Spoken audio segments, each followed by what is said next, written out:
Apakah pembagian tauhid menjadi tiga itu sudah ada nggak di zaman Nabi SAW? Kalau nggak ada, apakah tidak bid'ah? Kan begitu ya? Pertanyaan yang bagus dan kritis. Dan kenapa harus dibagi tiga, tidak empat, tidak lima? Ada lagi yang mengistilahkan tauhid mulkiyah. Mulkiyah sudah tercakup dalam rububiyah. Allah Malik, Allah penguasa ya. Allah Raja sudah tercakup, bukan dijadikan bagian tersendiri. Ada lagi yang menyatakan tauhid sosial. Apa maknanya tauhid sosial? Tauhid itu mengesahkan Allah Azza wa Jalla. Ada lagi tauhid ahkam. Itu istilah-istilah yang tidak dipakai oleh para ulama ya. Membagi tauhid menjadi tiga sama halnya dengan merumuskan kaidah-kaidah dalam ilmu lain seperti umpamanya tajwid.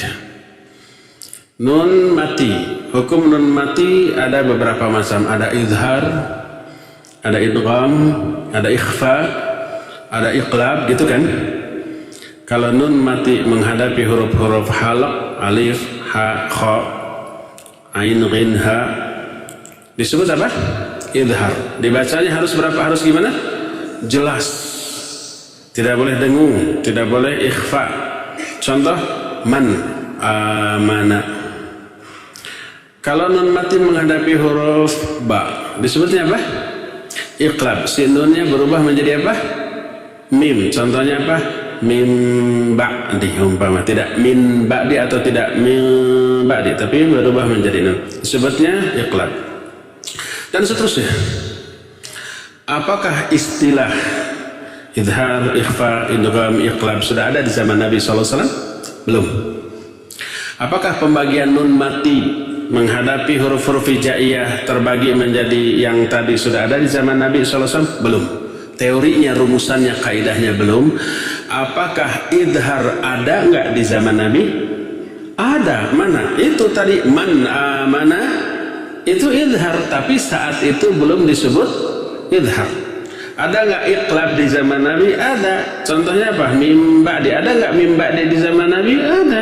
Tapi saat itu belum disebut iqlab dan rumusannya belum dibuat.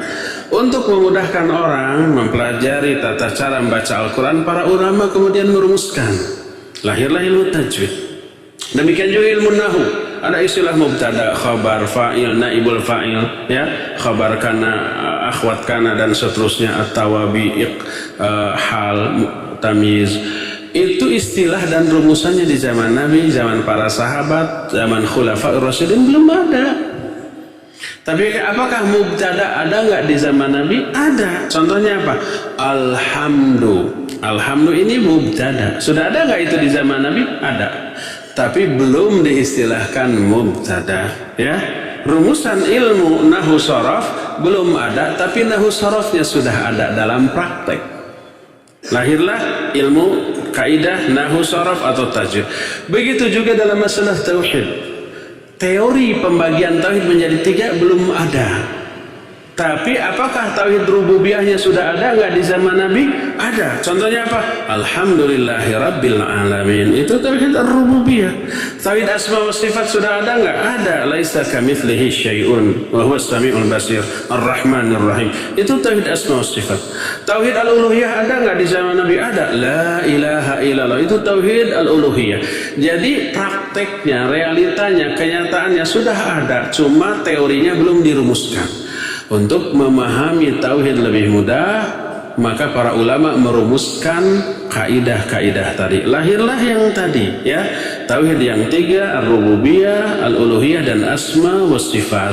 Untuk memudahkan orang mempelajari bahasa Arab, lahirlah kaidah tentang nahwu dan sharaf.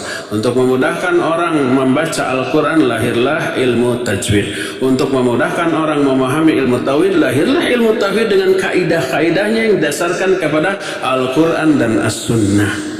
Maka pembagian tauhid menjadi tiga merupakan rumusan yang dirumuskan oleh para ulama untuk memudahkan kita memahami tauhid secara benar, yang dilandaskan kepada Al-Quran dan Sunnah yang